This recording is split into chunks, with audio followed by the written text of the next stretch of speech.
같이 함께 기도하겠습니다. 거룩하시고 자비로우시며 사랑과 은혜가 풍성하신 우리를 사랑하시는 우리 주 하나님 아버지 감사합니다. 우리를 죄악 가운데서 구원하시려고 주께서 친히 이 세상에 임하셔서 십자가에 달리시고 피 흘려주심으로 말미암아 주님의 그 보배로운 피로 우리의 모든 죄를 영원히 깨끗하게 씻어주시고 영원한 하늘나라에 들어갈 수 있는 큰 소망을 갖게 해주신 주님 감사합니다. 또한 저희들을 이 세상 가운데서 구별해 주시고 주님의 몸된 교회 안에서 주와 복음을 위해서 일할 수 있는 기회와 여건들을 허락해 주시는 주님 감사합니다.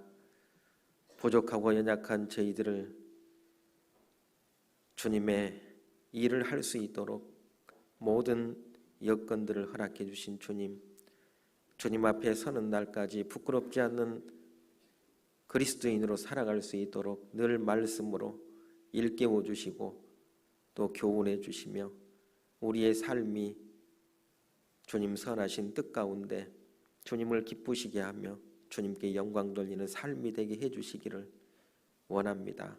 오직 주님의 말씀의 능력으로 우리의 삶과 생활과 마음과 생각을 변화시켜 주셔서 주님 보시기에 합당한 그리스도인으로 살아감으로 세상 사람들로 하여금 하나님을 사랑하는 주의 제자로 알게 해주시기를 원합니다. 오늘 함께하지 못한 우리 형제 자매님들이 있거든 어느 곳에 어떠한 형편이 있든지 일일이 기억하시고 합당한 은혜로 함께해 주옵소서.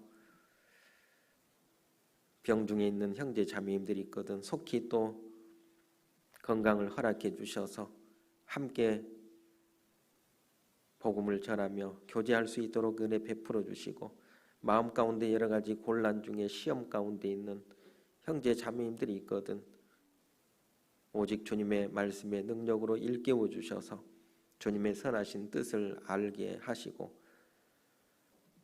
오직 주와 복음을 위해 더욱 귀하게 쓰임받는 형제 자매님들 되게 해 주옵소서. 이 시간 전국에 함께 모인 우리 모든 형제 자매님들 동일한 하나님의 말씀의 은혜로 채워주시고 또 멀리 해외에서 어려움 가운데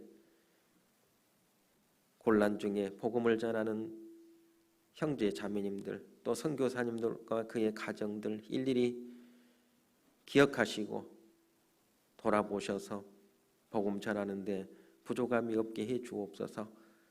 오직 주님의 복음으로만 큰 기쁨과 위로와 힘이 되게 해 주시기를 원합니다. 이 시간 또 저희들에게 말씀을 주시고 또 깨닫게 해주시며 마땅히 우리가 하나님 앞에 어떻게 행할 것을 알게 해주시기를 원합니다. 이 시간 오직 주 성령께서 각 사람 마음 가운데 함께 해주시기를 원하며 주 예수님 이름으로 기도합니다. 아멘. 시편 116편입니다. 시편 116편.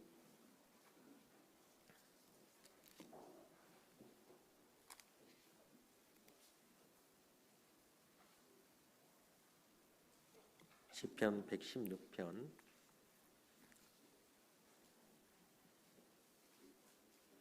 12절입니다. 12절.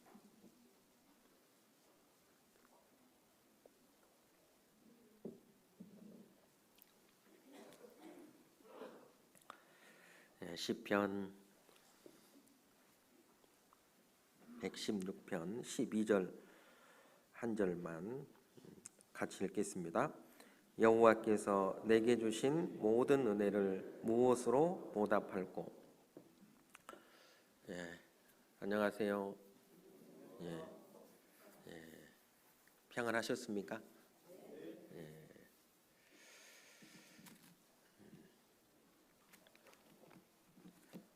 구원받은 형제 자매님들 얼굴 자주 이렇게 해야 되는데, 그죠? 이제 가을이죠. 가을입니다. 곧 또 이제 겨울이 올 텐데 단풍이 아주 예쁘게, 아주 멋지게 지금 주변에 이게 들어가고 있습니다.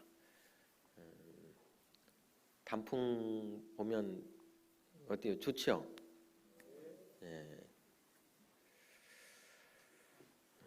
별로 안 좋은 사람도 있는지 모르겠어요. 어머니의 야유회를 갔는데 이제 그 산을 이렇게 보니까 정말 아름답게 물들어가고 있었습니다. 그런데 이제 그 단풍이 이렇게 이제 들어가는데 나무들마다 단풍이 들어가는데, 그래서 이제 멀리서 보면 너무 예쁜데 막상 이제 앞에 가서 너무 아름다워서 사진을 딱 찍으려고 보면 단풍들이 어때요? 깨끗하고 이렇게 아주 온전한 그런 단풍들이 이게 이제 많지는 않습니다. 한번 이제 보세요. 그래서 이제 무슨 생각을 했냐면, 우리가 이제 구원받은 형제 자매님들도 개개인 이렇게 볼 때는 정말 이 보잘것 없는 그런 존재고, 누가 앞에 이렇게 내세울 것이 없는데 이게 함께 이렇게 모여 있을 때 가장 아름다운 그런 모습이 아닐까, 이런 생각을 해봤습니다. 세상 사람들이 볼 때는, 개인적으로 이렇게 볼 때는 정말 보잘것없는 그런 존재인데, 이렇게 함께 모여서 복음을 전하고 주를 섬기는 그런 모습을 세상 사람들이 볼 때는 정말 아름답다, 그렇게 보일 것 같아요. 그래서 그 꽃들도 사실은 이게 하나 두 개 있는 그런 모습보다는 꽃들이 한꺼번에 줄지어서 모여 있을 때 훨씬 더 이렇게 아름답잖아요. 그것처럼 우리 구원받은 그리스도인들도 이렇게 함께 할 때, 그리고 함께 주님을 섬기고 복음을 전할 때 세상 사람들도 아름답게, 그들 눈에도 아름답게 보일 것이고 하나님 앞에는 더 아름답게 보이지 않을까, 이런 생각을 해보게 됐습니다. 주일 아침에 세상에서 가장 아름다운 헌신, 또는 세상에서 가장 아름다운 섬김, 이렇게 뭐 제목을 붙여도 될 것 같습니다. 이게 시편 116편 우리가 너무 잘 아는 말씀이죠. 여호와께서 내게 주신 모든 은혜를, 우리가 구원의 은혜부터 시작해서 구원받은 이후에 하나님께서 내게 베풀어 주신 은혜들을 우리가 생각해 봐야 됩니다. 우리 찬송가에도 복을 세어 보아라 그랬는데, 복 세 보셨어요?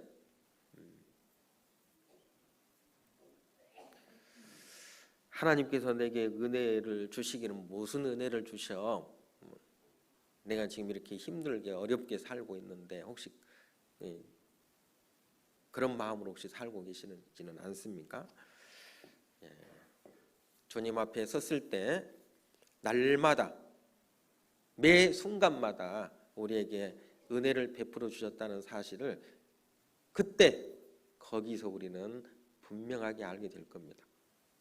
하나님께서 나에게 이런 은혜들을 날마다 매 순간마다 베풀어 주셨구나, 그걸 아마 알게 될 거예요. 구원 받아서 영원한 천국에 갈 수 있게 해주는 것도 제일 큰 은혜잖아요. 그게 우리는 그 은혜 하나만으로도 우리는 하나님께 감사하고 우리는 보답해야 돼요. 너무 당연하지 않습니까? 이 시편 기자도 자기가 그 죄로 말미암아서 이게 결박돼 있던 죄의 결박으로부터 풀어주신 하나님께 감사하면서 내가 도대체 무엇으로 그 하나님께 보답할 거냐? 내가 하나님 앞에 서원하고 그 서원을 갚겠노라고 연거푸 3번씩이나 계속 고백을 하고 있습니다. 저와 여러분 도대체 무엇으로 그 은혜를 갚을 것인지 생각을 해야 됩니다. 여기 무엇으로 보답한다는 보자가 무슨 보자죠? 갚을 보자예요. 답은요, 대답할 답. 갚아서 답을 하라 이런 뜻이잖아요. 그럼 무엇으로? 무엇으로 갚아서 답을 할 거냐 이거죠. 여러분, 주님을 섬긴다는 것은, 주님의 은혜에 보답한다는 것은 이게 말로 하는 게 아니죠. 성경 어디에도 말로 주님의 은혜를 보답한다.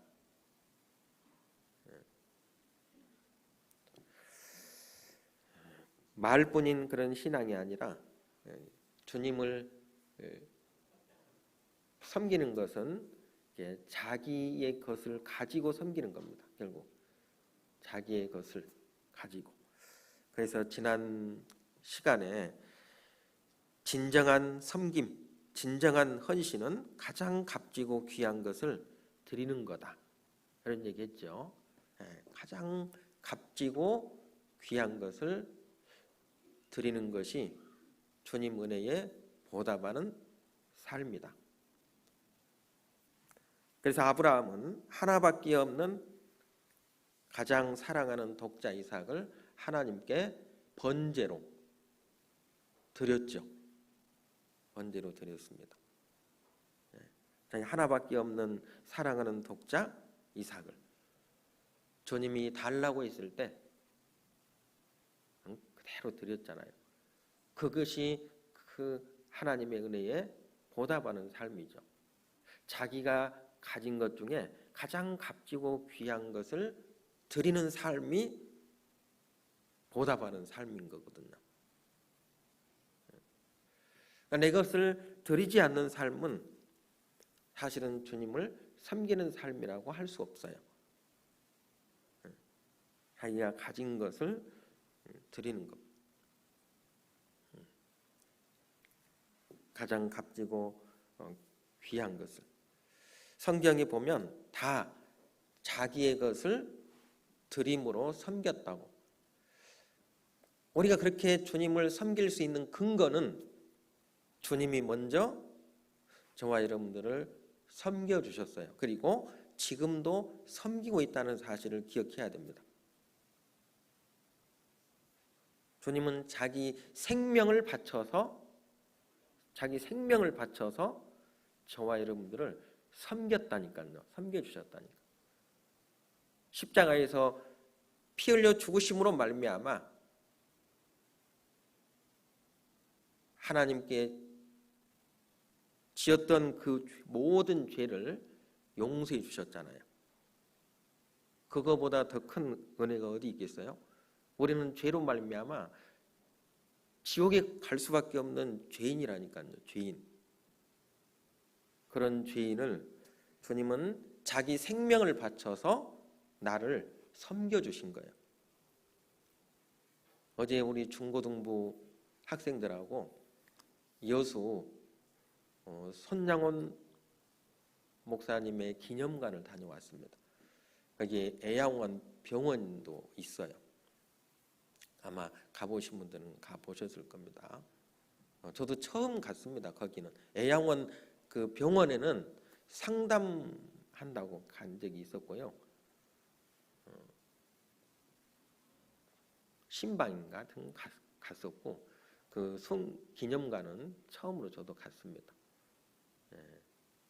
근데 물론 손양원 목사에 대해서는 여러 번 우리가 이제 설교 때도 듣죠.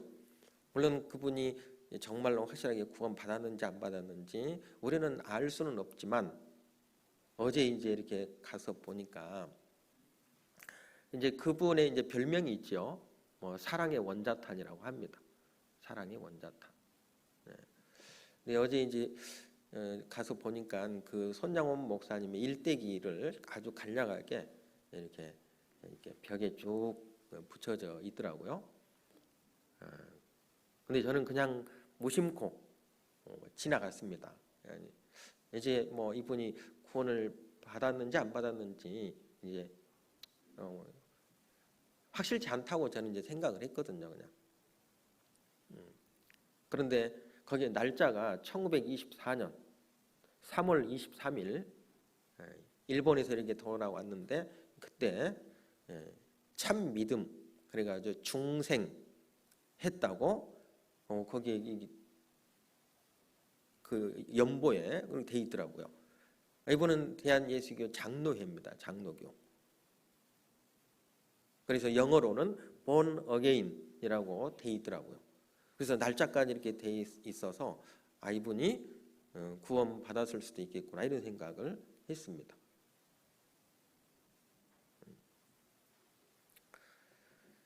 이분은 보니까 경남 함안 출신이에요. 경남 함안에서 이렇게 출생해서 그리고 평양에까지 올라가서 평양 신학대학을 여기 졸업하고 그리고 이쪽 원래 광주 여기 봉선동 쪽에 애양원이 있었나 봅니다. 그런데 이제 여수로 이사를 간 거예요. 애양원이. 그리고 거기에 이제 교회를 설립하고 이제 나환자들, 나환자 한센병이라고 그러죠. 나환자들을 이렇게 돌보다가 공산주의 또 일본의 신사 참배에 맞서 싸우다가 총살을 당했습니다. 그런데 이제 이분이 그 아들이 몇 명 있는데 그 중에 첫째 아들하고 둘째 아들 동인이 동신이 이제 1950년도에 6.25가 터졌고 1947년 8년경에 아마 그때만 해도 이렇게 좌익 사상을 가진 사람들이 많이 있었던 것 같습니다. 그래서 이제 6.25 전쟁이 터지면서 이제 그 공산주의를 신봉했던 그 사람들이 많은 사람들을 사실은 이 공산군들이 이게 우리나라 사람을 죽이 것보다 이게 좌익 그러니까 평소에 이제 불만이 있었던 뭐 이게 마을에서도 불만이 있었던 이런 사람들이 이제 앙심을 품고 이렇게 이제 아마 죽였나 봐요. 제 고모부도 이제 앞에 소작 쟁이가 있을 때 그러니까 지주들 중에 이제 악덕 지주들도 있지만 또 그렇지 않는 분들도 있잖아요. 근데 이제 한꺼번에 그 소작농 그 쟁이가 일어났을 때 고모부도 죽창에 찔려서 돌아가셨다고 해요. 어쨌든 그런 일들이 있었습니다. 그래 이제 1947년도 그 여순 반란 사건 때 이제 그 좌익 사상에 물들었던 학생 안재선 씨가 그 손양원 목사의 두 아들을 총으로 쏴 죽이거든요. 그래서 결국 이제 붙들려서 이제 사형 언도를 받고 이제 죽음의 위기에 형장으로 이제 가고 있는 그 순간에 이제 손양원 목사님이 용서해 달라고 살려달라고 그 아이를 이제 내 아들 삼아서 내가 하나님 앞에 잘 키우겠다고. 그래서 이제 그 우리 군인 이제 상관에게 아주 간곡하게 부탁을 합니다. 저도 한번 생각해 보겠습니다. 이제 의논해 보겠습니다. 했겠죠. 근데 이제 안재선 씨가 벌써 이 형장으로 가고 있는데 이제 극적으로 살아나게 됩니다. 그래서 그 안재선 씨가 손양원 목사의 양 아들이 돼서 이제 살았는데 거기 이제 가니까 손양원 목사님의 막내 아들이 거기 이제 기념관을 또 이렇게 저기 하고 있는데 이제 목사라고 그러더라고요. 목사라고 그러는데 조금은 씁쓸하긴 했습니다. 이제 그 기념관을 통해서 이제 어떤 그 돈벌이 뭐 어떻게 보면 아버지의 그런 삶하고는 다른 그런 삶을 살고 있는 것 같아서 좀 이제 씁쓸하기는 했죠. 과거 뭐 초대 교회 때부터도 그랬죠. 실제 정말 열심히 이렇게 주와 복음만을 위해서 이렇게 살았던 그런 믿음의 선진들이 있는데 그 선진들의 그 어떤 그런 삶을 이제 본받고 이어받아서 똑같은 그런 삶을 살면 얼마나 좋겠어요. 그런데 이제 그렇게 먼저 살아간 믿음의 선진들을 이렇게 이제 신격화하잖아요. 신격화. 그리고 그분을 이게 그런 사람들을 추종하고 뭐 이런 거. 우리는 물론 그러지 않습니다. 우리는 믿음의 선진들의 삶을 통해서 우리가 교훈받고 그리고 그 믿음의 선진들이 어떤 믿음을 가졌는지 그런 삶을 우리도 살기 위해서 그래서 이제 말씀을 배우고 믿음의 선진들에 대해서 공부를 하는 거잖아요. 어쨌든 두 아들을 죽인 그 안재선을 용서하고 양 아들로 삼는다는 것은 쉬운 일이 아니죠. 정말 아마 이분이 구원을 받았기 때문에 아마 그러지 않았을까 이런 생각을 어쨌든 해봤습니다. 용서할 수 있겠어요? 내 아들을 죽인 그것도 두 사람이나 죽인 그런 사람을 용서할 수 있겠냐고. 이건 정말 믿음이 아니면 하기 어렵지 않을까. 여러분 용서라고 하는 것은 있는 것이 아니에요. 상대방이 나에게 이렇게 한 것을 잊어버린다. 잊어지겠어요? 안 잊어지죠. 그래서 용서는 있는 것이 아니고 이건 결단이에요. 결단하는 거예요. 용서하기로 결단하는 겁니다.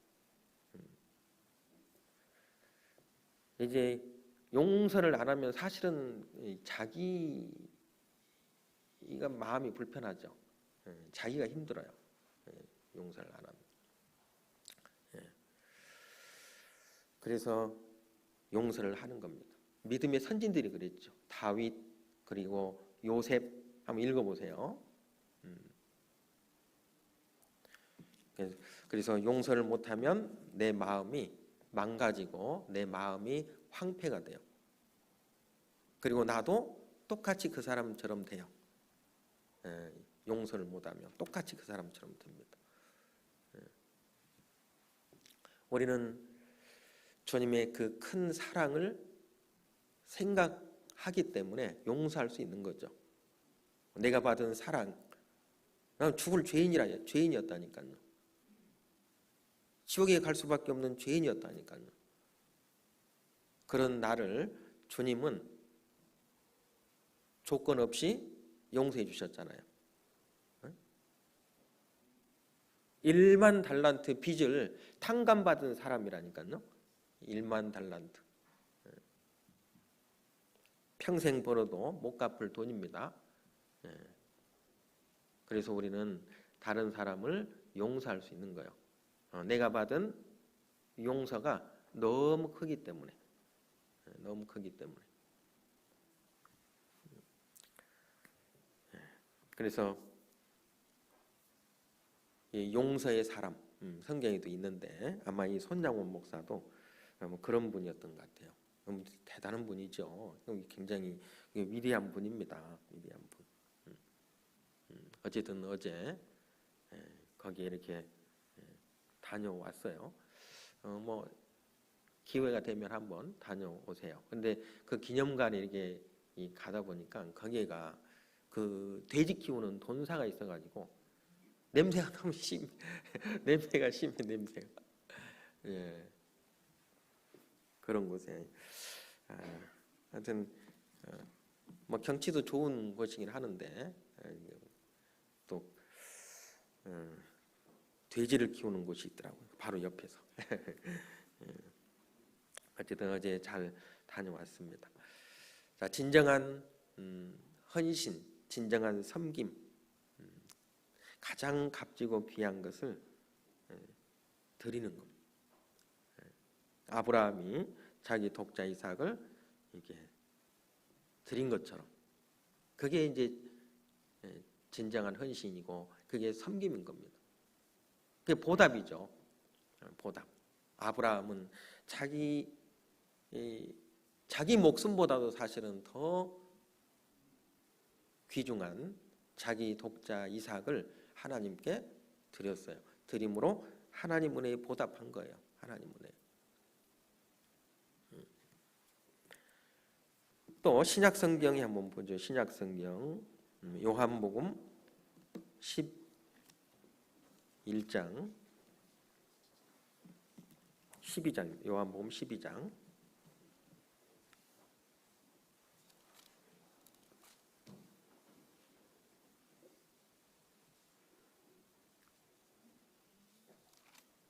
요한복음 12장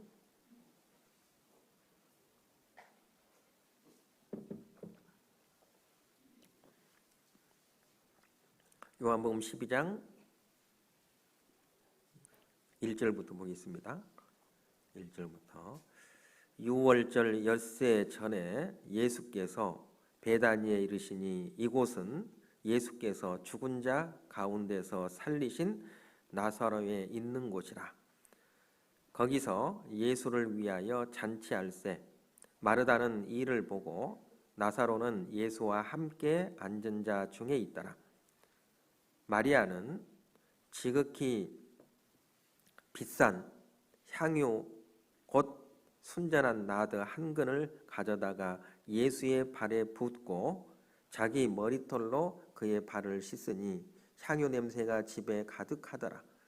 제자 중 하나로서 예수를 잡아줄 가룟 유다가 말하되 이 향유를 어찌하여 300데나리온에 팔아 가난한 자들에게 주지 아니하였느냐 하니 이렇게 말함은 가난한 자들을 생각함이 아니요 저는 도적이라 돈 괴를 맞고 거기 넣는 것을 훔쳐 가밀어라.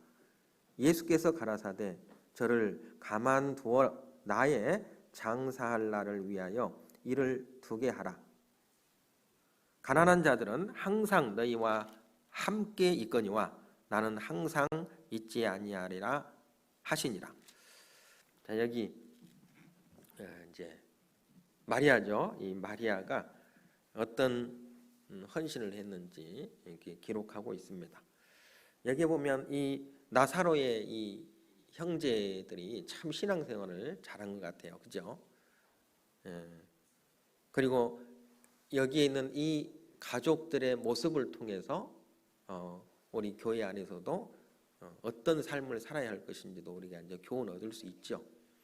여기 마르다는 일을 했다고 그랬죠. 뭐 교회 안에서는 열심히 일하고 봉사해야 되겠죠. 봉사도 해야 되고. 그리고 또 나사로는 예수와 함께 앉은 자 중에 있더라. 그러니까 말씀도 듣고 교제하는 삶이잖아요. 말씀 듣고 교제하는 삶.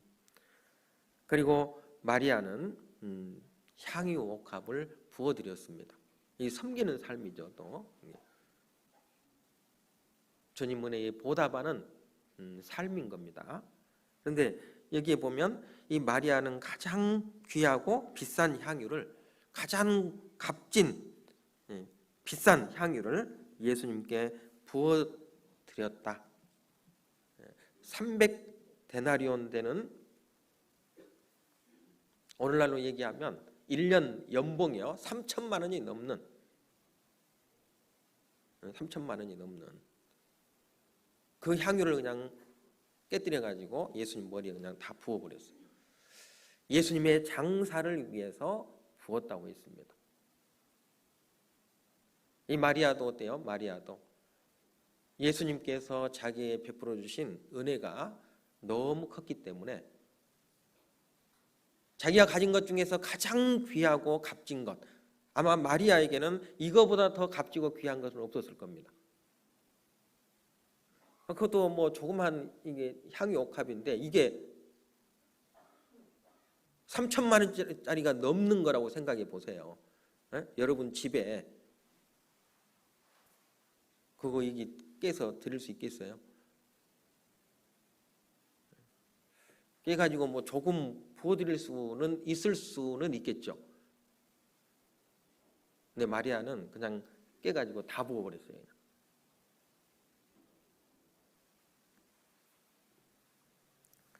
진정한 헌신은 가장 값지고 귀한 것을 드리는 겁니다. 그리고 이 사건이 이제 주님 오실 때까지 그게 기념될 거라고 말씀하고 있거든요. 이게 마태복음 26장에는 한 여자가 매우 귀한 향유 한 옥합을 가지고 나와서 식사하시는 예수의 머리에 부으니, 한 여자가 매우 귀한 향유 한 옥합, 매우 귀한 마리아입니다. 마리아. 마가복음 14장을 한번 보죠. 놀랍게도 이 사건은 세 복음서에 기록이 되어 있습니다. 마가복음 14장입니다. 마가복음 14장.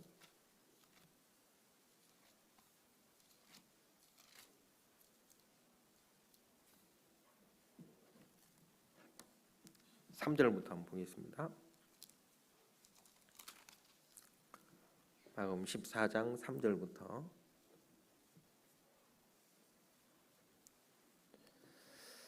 1절 2절을 보면, 이틀을 지나면 유월절과 무교절이라 대제사장들과 서기관들이 예수를 궤계로 잡아 죽일 방책을 구하며 가로되 민요가 날까 하노니 명절에는 말자 하더라. 여기 대제사장과 서기관들은 예수님을 잡아 죽일 이제 방책을 구하고 있습니다.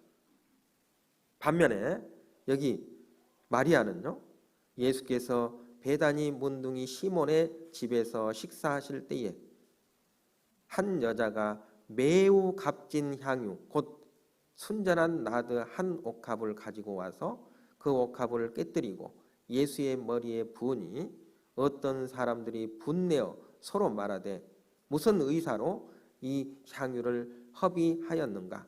이 향유를 300데나리온 이상에 팔아 가난한 자들에게 줄 수 있었겠도다 하며 그 여자를 책망하는지라. 예수께서 가라사대 가만두어라. 너희가 어찌하여 저를 괴롭게 하느냐? 저가 내게 좋은 일을 하였느니라. 자, 예수님은 저가 내게 좋은 일을 했다고 그랬죠. 좋은 일. 사람들이 볼 때는 나쁜 일, 비난받을 일을 한 거잖아요. 300데나리온에 팔아서 가난한 자들에게 줄 수 있었겠도다. 물론 그게 진심은 아니었죠. 예수님은 좋은 일을 했다고 그랬어요. 가난한 자들은 항상 너희와 함께 있으니 아무 때라도 원하는 대로 도울 수 있거니와 나는 너희와 항상 함께 있지 아니하리라. 저가 힘을 다하여 내 몸에 향유를 부어 내 장사를 미리 준비하였느니라. 내가 진실로 너희에게 이르노니, 9절은 같이 읽죠. 내가 진실로 너희에게 이르노니 온 천하에 어디서든지 복음이 전파되는 곳에는 이 여자의 행한 일도 말하여 저를 기념하리라 하시니라. 잊지 않고 마음에 둘 거라는 거예요. 기념하리라. 기념하리라. 제가 힘을 다하여. 되게 유대인들은 이 힘을 다한다. 그 신명기 6장에 보면 너는 마음을 다하고 뜻을 다하고 힘을 다하여 내 하나님을 사랑하라. 힘을 다하여. 근데 이 유대인들은 그 힘을 뭘로? 물질로 생각합니다. 물질. 그래서 물질을 하나님께 드리는 것을 너무 당연하게 생각하고 어떤 경우에라도 어때요? 자신의 소득의 일부를 하나님께 드리는 것이 이 습관이 되어 있죠. 습관이. 아마 그래서 유대인들은 지금까지도 하나님 앞에 축복을, 물질적인 축복을 받고 있다고 생각합니다. 유대인들이 이 세상에 있는 모든 돈을 다 가지고 있어요. 유대인들이. 제가 힘을 다하여 내 몸에 향유를 부어 장사를 미리 예비하였느니라. 예수님의 장사를 예비했다. 예수님의 죽음을 준비했다는 거죠. 이 마리아가. 얼마나 이게 큰 영광이에요. 그리고 이 사건은 복음이 전해지는 곳, 복음이 전파되는 곳에는 이 여자의 행하는 일도 말하여 저를 기념하리라. 이게 복음이 전해지는 곳에는 어때요? 이런 헌신이 있을 것을 말씀하고 있는 겁니다. 가장 값지고 귀한 헌신이 있을 거다. 복음이 전해지는 곳에는. 실제로 우리가 한 영혼이 구원받기 위해서는요. 한번 생각해 보세요. 한 영혼이 구원받기 위해서 우리가 얼마나 많은 희생을 합니까? 물론 기도도 하죠. 그리고 내 시간을 빼서 어때요? 새로 듣는 그 영혼들을 위해서 함께 말씀을 들어주고 그리고 필요하면 물질도 간식도 아니면 또 어쩔 때는 모시고 와야 되니까 기름도 떼야 되고 그러죠. 그게 다 희생인 거예요. 그걸 섬기는 겁니다. 섬기는 거예요. 한 영혼을 건지기 위해서 우리의 그런 희생이 헌신이 필요할 것이 성경에 기록되어 있는 거예요. 맨손으로는 안 된다는 거죠. 우리의 가장 값지고 귀한 것이 이게 드려질 때 한 생명이 태어나거든요. 한 영혼이 구원을 받아요. 그걸 하나님은 가장 기쁘게 여기시잖아요. 그리고 그 기쁨이 우리에게까지 전달돼요. 그래서 우리가 전도를 하는 겁니다. 내가 힘들고 어렵고 내 물질까지 써가면서도 왜 전도를 하죠? 그것이 하나님의 기쁨이고 그 기쁨이 나에게까지 전달되기 때문에 우리는 기꺼이 그걸 합니다. 기꺼이.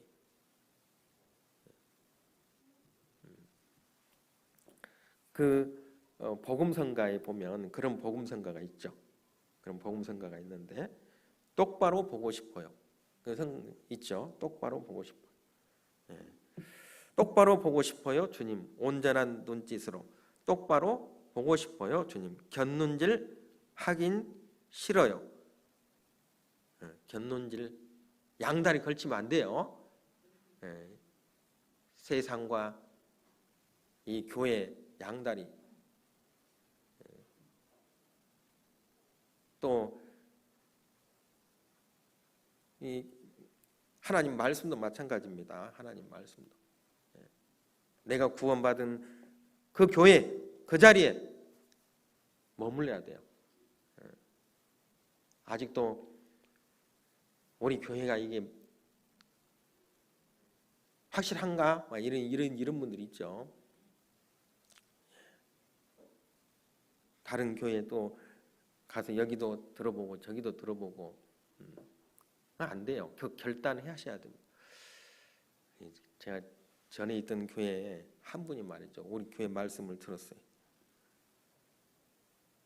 한 번도 이제 다른 교회 가본 적이 없잖아요.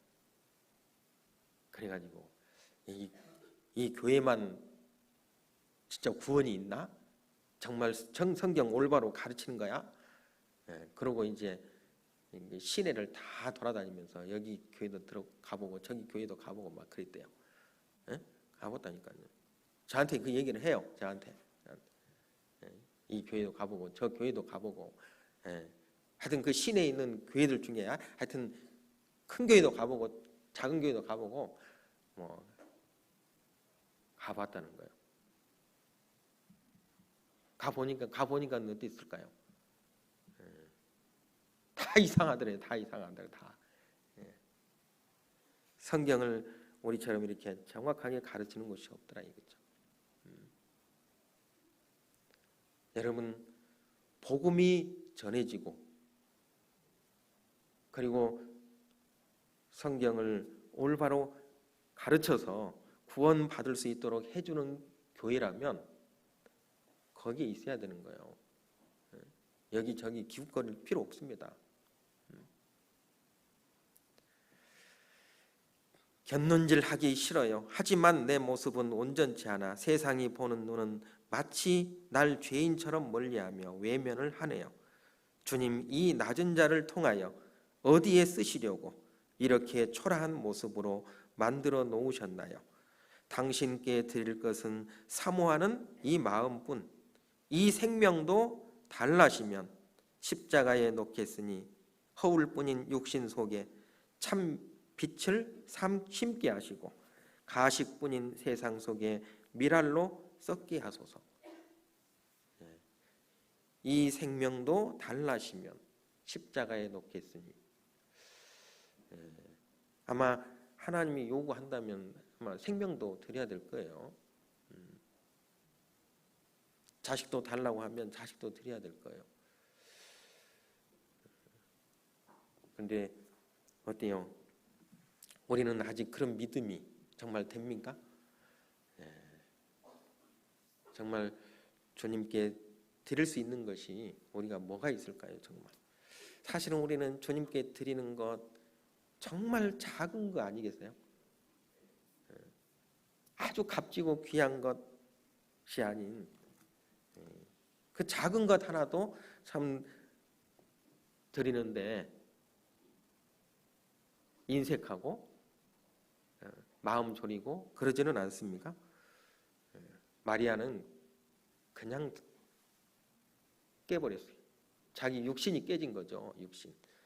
우리가 주님께 무엇을 드린다는 것은 드릴 수 있는 것은 자기 육신이 그냥 사정없이 깨질 때 우리는 완전하게 다 드릴 수가 있거든요. 근데 우리 육신이 덜 깨지니까 깨진 만큼만 드릴 수 있는 거예요. 깨진 만큼만. 마리아는 그냥 다 깨버렸어요. 다 부어버렸어요. 자기 가장 값지고 귀한 것을 드린 겁니다. 자기를 구원해 주신 주님을 위해서, 그리고 자기 오빠도 살려줬잖아요. 죽었던 자기 오빠 나사로를 살려줬습니다. 은혜를 베풀어 주셨어요. 그러니까 그 예수님이 자신에게 베풀어 주신 그 은혜가 얼마나 컸으면 내가 뭔가 그 예수님께 보답해야 되겠는데 내가 무엇으로 보답할고, 자기의 가장 값지고 귀한 향유 옥합 나드 한 근을 가져와서 그냥 깨뜨려서 드린 거예요. 드리면서도 아마 기뻤을 겁니다. 이 마리아는 예수님께 부어드리면서도 자기 육신의 것을 볼 때는, 세상 사람들 볼 때는 허비하는 거겠죠. 그런데 최고의 일을 한 거예요. 주님을 위해서 자기 자신을 부어드린 거거든요. 자기 자신 전체를 드린 거예요. 이 마리아가. 자기의 육신이 깨질 때 깨질 때 우리는 주님께 드릴 수 있거든요. 그래서 마태복음, 마가복음, 요한복음에 이 마리아가 행했던 향유옥합을 예수님께 부어드린 이 사건이 3군데 기록되어 있어요. 그리고 또 한 군데는 또 다른 한 여인이 예수님께 그 향유를 부어드린 사건이 있습니다. 그게 누가복음이 있거든요. 누가복음 7장을 한번 보시죠. 누가복음 7장.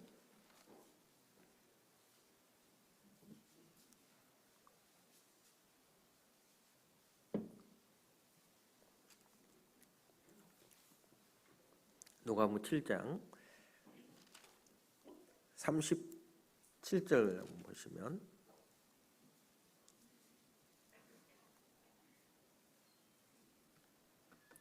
(37절부터) 보시면요, 102쪽입니다. 102쪽 37절. 그 동리에, 그 동리는 지금 가버나움입니다. 가버나움. 가버나움. 약간은 이제 베다니라고 그랬죠. 베다니인데 여기는 이제 가버나움. 그 동리에 죄인인 한 여자가 있어 예수께서 바리새인의 집에 앉으셨음을 알고, 바리새인의 집에 앉아 있을 때죠. 그 동리에 죄인인 한 여자. 근데 이 죄인이 이게 그 당시에 매춘부, 이제 창녀였을 가능성이 아주 많은 여인입니다. 이제 그런 그 의미를 담고 있는 단어로 돼 있어요. 죄인.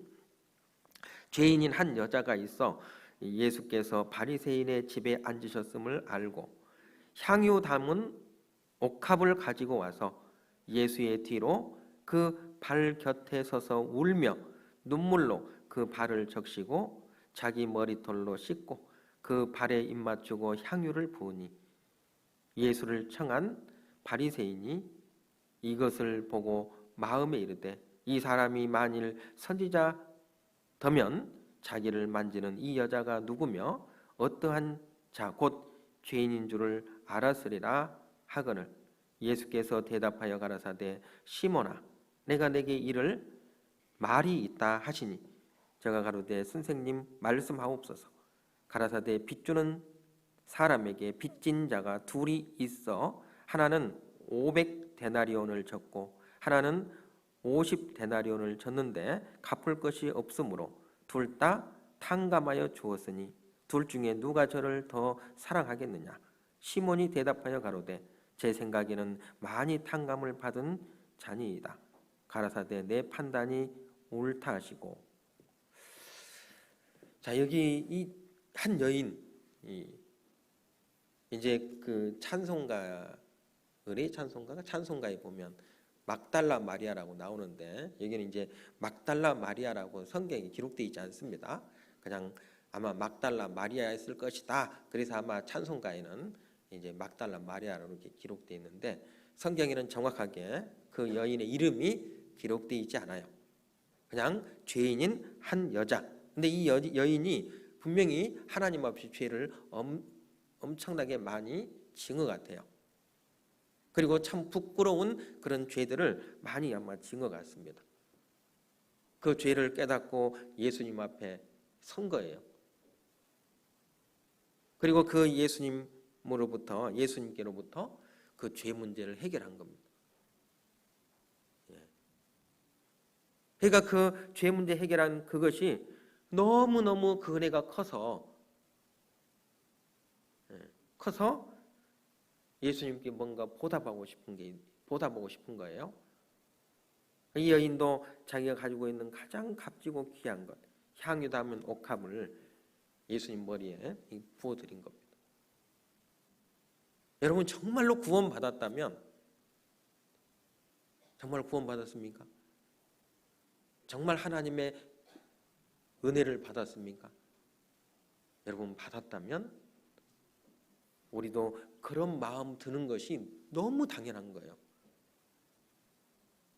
아, 내가 주님 은혜에 보답하는 삶을 살아야 되겠구나. 이제는 하나님의 말씀대로 순종하는 가운데 살아야 되겠구나. 그런 마음이 드는 것이 너무 당연한 거라니까요.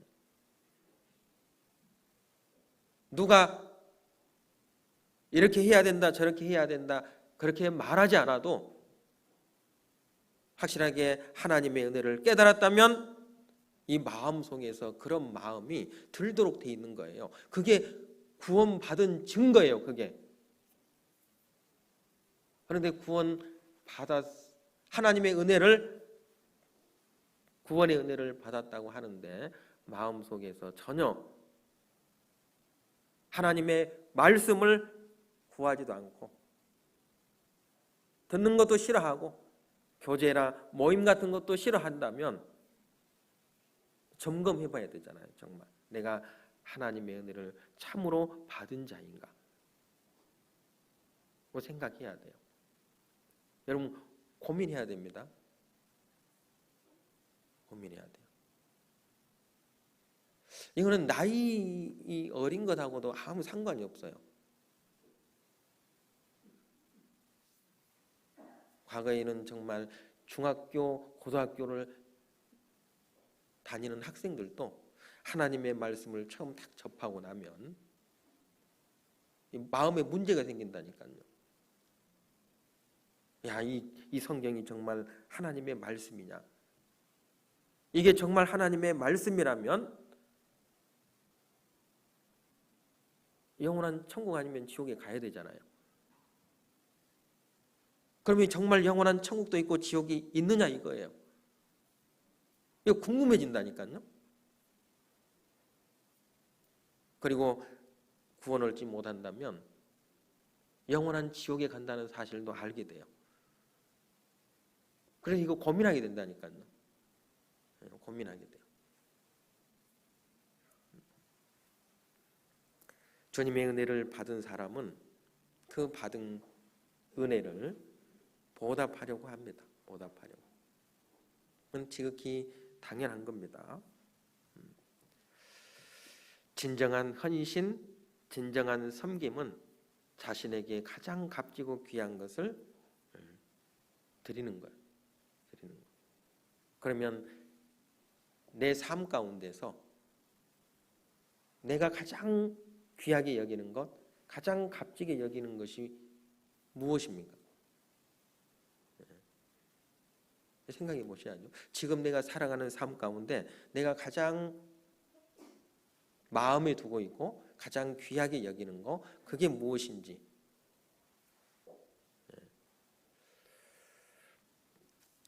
예수님을 따른 믿음의 사람들은 사실은 이 세상 것들을 다 뒤로 하고 주님 기뻐하시는 것을 찾아서 주님을 섬겼거든요. 주님을. 마가복음 한번 봐보죠. 마가복음 10장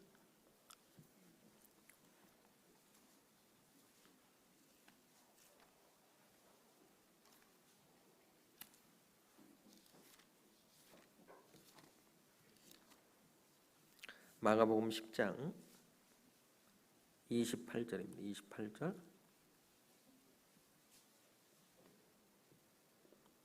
마가복음 10장 28절부터 31절까지 28절부터 31절까지 같이 읽겠습니다. 베드로가 여자와 가로되 보소서 우리가 모든 것을 버리고 주를 좇았나이다. 예수께서 가라사대 내가 진실로 너희에게 이르노니 나와 및 복음을 위하여 집이나 형제나 자매나 어미나 아비나 자식이나 전토를 벌인 자는 금세에 있어 집과 형제와 자매와 모친과 자식 전토를 100배나 받되 핍박을 겸하여 받고 내세에 영생을 받지 못할 자가 없느니라. 그러나 먼저 된 자로서 나중되고 나중된 자로서 먼저 될 자가 적다고요? 많다고요? 많다 그랬습니다. 이 말씀도 우리가 조금 하여튼 묵상해봐야 됩니다. 그러나 먼저 된 자로서 나중되고 나중된 자로서 먼저 될 자가 적다고 했으면 좀 좋겠는데 많다고 됐어요. 많다. 자, 이게 제자들은 여기에 주님을 따르면서 다 버리고 쫓았다고 그랬어요. 이 베드로가 여짜와 가로되 보소서 우리가 모든 것을 버리고 주를 쫓았나이다. 이 예수님이 베드로 부를 때 베드로는 고기 잡고 있었잖아요. 그런데 그 그물을 버려두고 주님을 쫓으니라. 자기 생업을 뒤로 하고 나를 따라오너라. 그러니까 예수님을 따라갔어요. 즉각적인 순종을 했죠. 이 말씀을 오해하시면 안 됩니다. 예수님 믿으라고 그러니까 모든 자기 생업이라든 뭐든지 다 버리고 예수님만 쫓아가라는, 그렇게 또 오해하시는 분들이 있어요. 그게 아니죠. 내가 비록 일을 하고 이게 어떤 삶을 이렇게 살아가는 가운데 그것은 이렇게 수단인 거예요. 수단. 내가 하고 있는 모든 일들은 복음을 전할 수 있는 수단 방법 중요하죠. 자기 육신의 일도 중요합니다. 왜요? 복음을 위해서, 그걸 사용하기 위해서 그런 거예요. 그런데 주와 복음하고는 전혀 상관없이 오로지 자기 육신의 일만 쫓아서 살아가기 때문에 그게 이제 문제인 거죠. 우선순위가 바뀌면 안 될 것을 얘기하는 겁니다. 우선순위가 바뀌면 안 된다. 부모도 사랑해야 되죠. 자식도 사랑해야 되고. 근데 순서가 바뀌면 안 된다는 뜻이에요. 내가 진실로 너에게 이르노니 나와 및 복음을 위하여 집이나 형제나 자매나 어미나 아비나 자식이나 전토를 벌인 자는 금세에 있어 집과 형제와 자매와 모친과 자식과 전토를 100배나 받고. 그러니까 이런 것들이 우선순위가 아니라는 거죠. 내 집, 형제, 자매, 어미, 아비, 자식, 전토, 그게 우선순위가 아니고 주님과 복음이 우선순위다, 이런 뜻이잖아요. 우선순위. 그러면 이렇게 받는다는 거예요. 100배를 받는데 또 그냥 받는 것도 아니에요. 제일 싫어해요. 구원받은 그리스도인들이. 여기 핍박을 겸하여 받고. 그러니까 이 말씀이 없으면 얼마나 좋겠어요. 이 말씀 없으면. 앞에만 있으면 그냥. 그런데 핍박을 겸하여 받고, 온갖 핍박 다 여기 포함되죠. 내세에 영생을 받지 못할 자가 없느니라. 여러분, 주와 복음을 위해서 산다는 것은, 주님을 섬긴다는 것은 어때요? 자신의 것을 포기하는 거예요. 포기하는데 그냥 포기가 아니고 주와 복음을 위해서 포기하는 거예요. 주와 복음을 위해서 이걸 사용하는 거예요. 내 집도, 내 형제도, 내 자매도, 어미나 아비나 자식이나 전토 다 주와 복음을 위해서 사용하는 겁니다. 그게 버리는 거죠. 그게. 마태복음 10장도 마태복음 10장 비슷한 말씀입니다.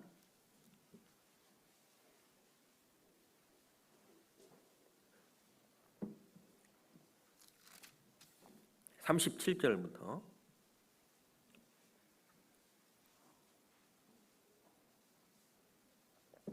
34절부터 보겠습니다. 마태복음 10장 34절부터 39절까지, 34절부터 39절까지 같이 읽겠습니다. 내가 세상에 화평을 주러 온 줄로 생각지 말라. 화평이 아니요 검을 주러 왔노라. 내가 온 것은 사람이 그 아비와 딸이 어미와 며느리가 시어미와 보라하게 하려 함이니 사람의 원수가 자기 집안 식구리라. 아비나 어미를 나보다 더 사랑하는 자는 내게 합당치 아니하고 아들이나 딸을 나보다 더 사랑하는 자도 내게 합당치 아니하고 또 자기 십자가를 지고 나를 좇지 않는 자도 내게 합당치 아니하니라. 자기 목숨을 얻는 자는 잃을 것이요 나를 위하여 자기 목숨을 잃는 자는 얻으리라. 같은 말씀이 아까 있는 마가복음 10장에 있는 말씀하고 비슷한 말씀입니다. 비슷한 말씀. 내가 세상에 화평을 주로 온 줄로 생각지 말라. 화평이 아니요 검을 주로 왔노라. 이 말씀 무슨 말씀이죠? 화평해야 되는데 여러분 한 가정에서도 복음을 전하면 어때요? 화평해요? 불화가 생겨요?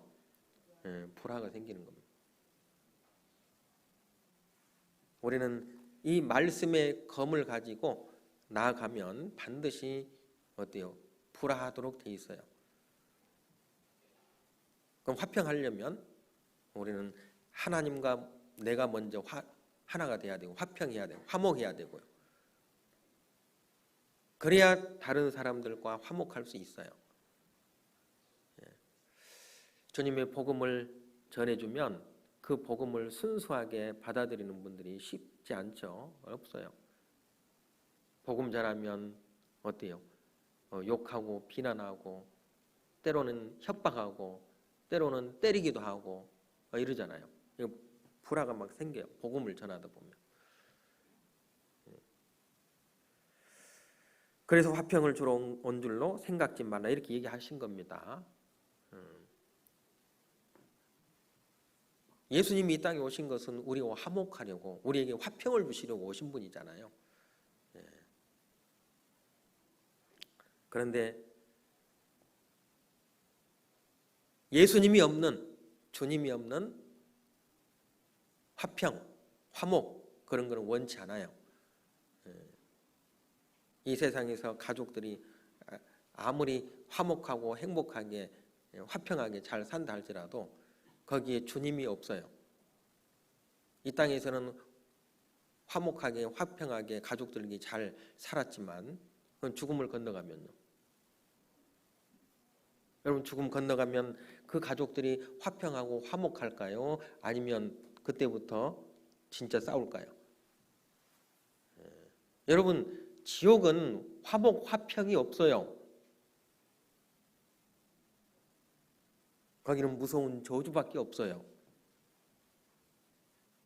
여러분 영원히 저주하고 산다니까요. 자기 가족들을. 지옥은 그런 곳입니다. 지옥은. 하나님은 영원한 화평을 주시기를 원하세요. 영원한 화목을 주시기를 원하신다니까. 하나님과의 화목뿐만이 아니고 형제 자매들과 영원한 화목, 내 가족들과의 영원한 화목, 그걸 주시기를 원하세요. 그걸. 화평이 아니요 검을 주러 왔노라. 내가 온 것은 사람이 그 아비와 딸이 그 어미와 며느리가 시어미와 불화하게 하려 함이니. 왜냐하면 복음 전하다 보니까 서로 불편하죠. 얘기하지 말라고.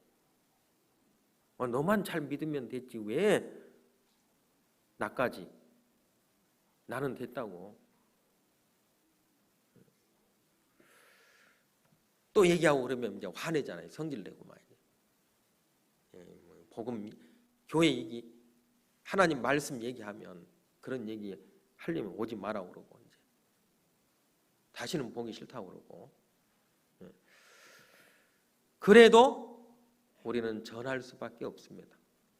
왜요? 우리는 하나님 확실하게 알고 계시잖아요. 하나님 계신 거 확실하게 알잖아요. 아직도 불분명합니까? 그분은 구원이 아니에요. 구원받은 것도 확실하고 영원한 천국과 지옥에 있다는 것도 확실해요.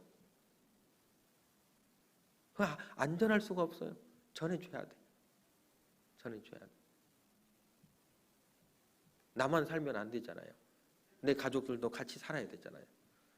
그래서 전해주는 겁니다. 그래서 핍박을 당해도 욕을 얻어먹어도 그래도 전해주는 거예요. 사람의 원수가 자기 집안 식구리라. 아비나 어미를 나보다 더 사랑하는 자는 내게 합당치 않고 아들이나 딸을 나보다 더 사랑하는 자도 내게 합당치 않고. 우선순위가 바뀌면 안 된다는 겁니다. 예. 아들, 딸보다 아비나 어미보다 더 사랑해야 될 존재는 하나님이시다. 예. 하나님이 가장 우선순위, 가장 우선순위. 여러분 형제 자매들이 가장 우선순위라니까요. 내 삶에 있어서 가장 우선순위예요.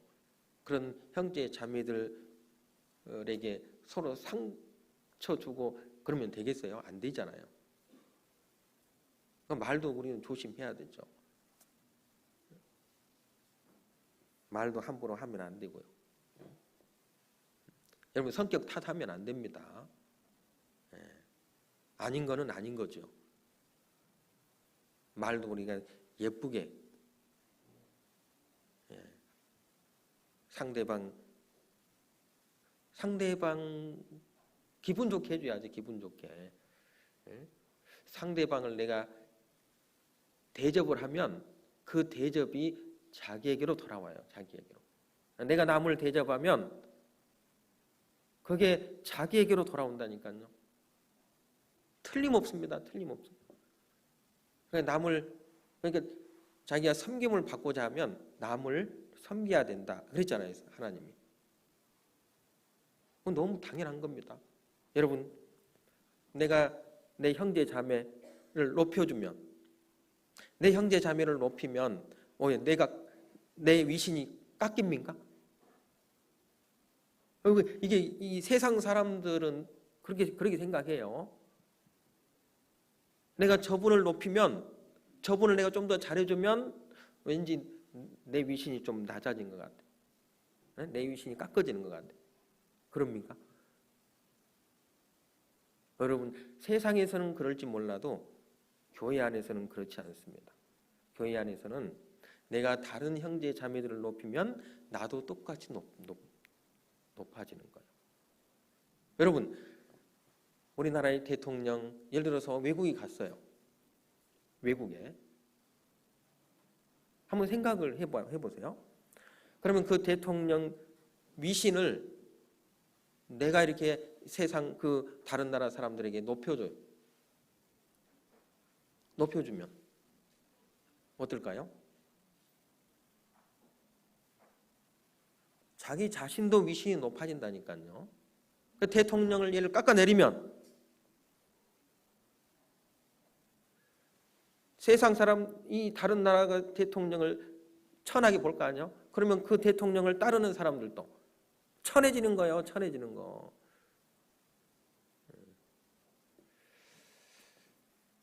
여러분, 구원받은 형제 자매들을 이게 대접하고 높이는 것이 곧 자기를 높이는 거예요. 자기가 대접받는 거예요. 자기가.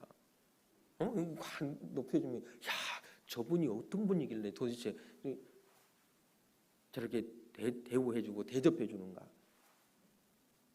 그러면 그 옆에 따르는 사람은 저분들도 야, 대단한 분들이다. 같이 높아진다니까요. 같이. 그래서 우리는 형제 자매들 함부로 생각하면 안 되겠죠. 귀하게 여겨야 돼요.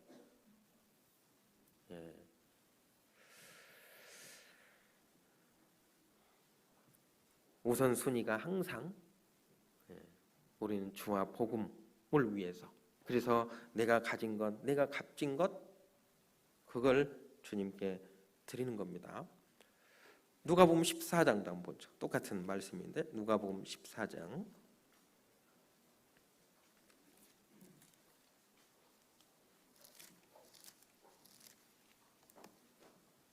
누가복음 14장 25절입니다.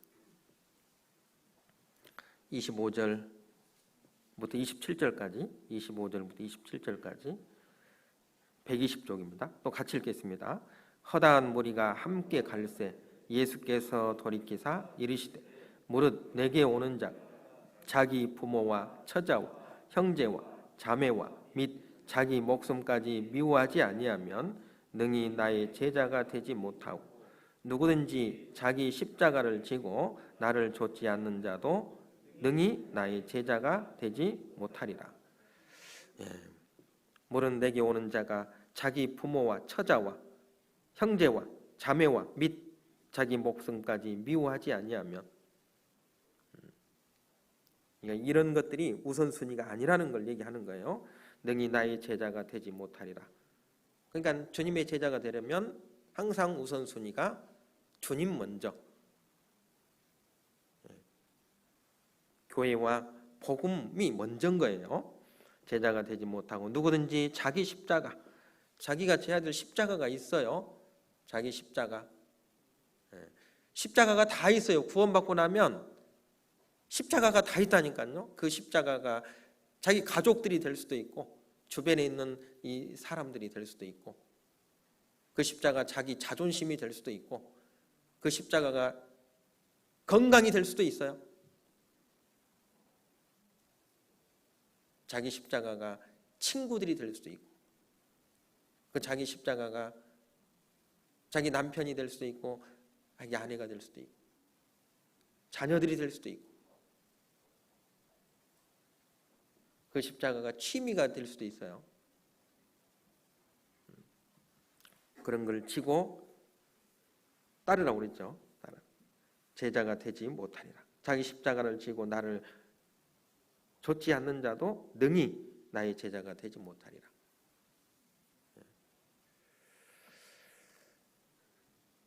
하나님 앞에 가장 값지고 귀한 것 우리가 드려야 되는데, 그게 뭐냐 이거죠. 그게 내 삶 가운데 내가 가장 귀하게 여기는 것, 가장 소중하게 여기는 것, 그것이 무엇인지 우리는 알 거예요.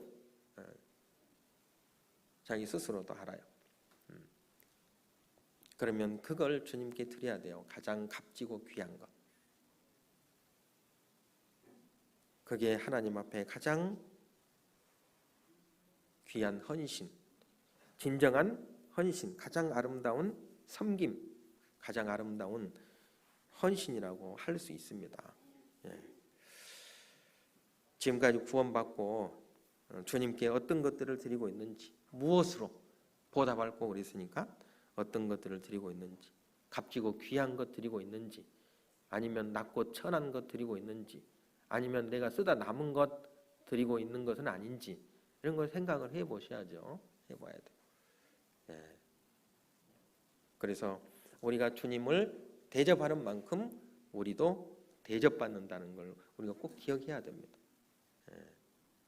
내가 주님께 보답하는 만큼 주님도 내게 축복해 주실 거라고 생각합니다. 그래서 이 마리아가 가장 값지고 귀한 향유 옥합을 깨뜨려서 드렸다는 사실을 우리가 좀 기억하고,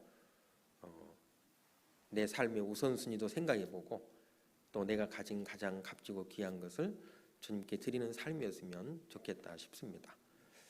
그리고 이제 그 대접 섬김에 대한 말씀이 나왔으니까요. 우리 이제 은장이가 다음 주에 또 야유회를 갑니다. 야유회를 가는데 같이 함께 좀 동참, 우리 은장이는 같이 좀 가주시고, 그리고 또 생각이 있으신 분들은 좀 찬조 이렇게 해주시면 우리 은장에 잘 다녀올 겁니다. 그래서 대접 받은 만큼 나중에 받을 거예요. 받을 테니까. 하여튼 그렇게 섬기는 삶이 우리가 좀 몸에 이렇게 뱄으면 참 좋겠다, 이런 생각을 해봅니다. 같이 기도하겠습니다. 하나님 감사합니다. 오늘 또 하나님의 말씀을 통해서 세상에서 가장 아름다운 헌신, 섬김이 무엇인지 또 말씀을 통해서 배웁니다. 주님의 말씀이 우리 머리에만 있고 흘러 떠내려 가지 않도록 은혜 베풀어 주셔서 우리 삶 가운데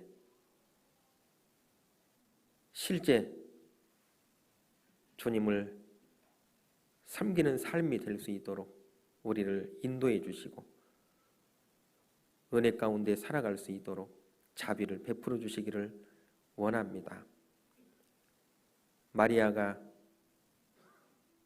향유옥합을 깨뜨려 예수님 머리에 부었던 것처럼 우리도 가장 값지고 귀한 것을 드리는 삶이 되게 해주시기를 원합니다. 복음이 전해지는 곳에 마리아의 행한 일도 기념되리라고 하신 말씀처럼 우리가 주님의 은혜에 보답하는 그 삶이 기억되고 기념될 수 있도록 축복해 주시고 주님 말씀을 따라 주께서 우리에게 명하신 것들을 지켜 행함으로 주님께 영광 돌리는 삶이 되게 해주시기를 원합니다. 주님이 먼저 우리를 섬기셨으므로 우리 또한 남은 삶을 주님을 섬기는 삶이 되게 해주시기를 원합니다. 형제 자매들을 섬기며 형제 자매님들과 함께 열심히 복음 전하는 삶을 살아가게 해 주옵소서. 나머지 모든 시간들 오직 주님의 자비로운 능력의 손길에 의지하며 주 예수님 이름으로 기도합니다. 아멘.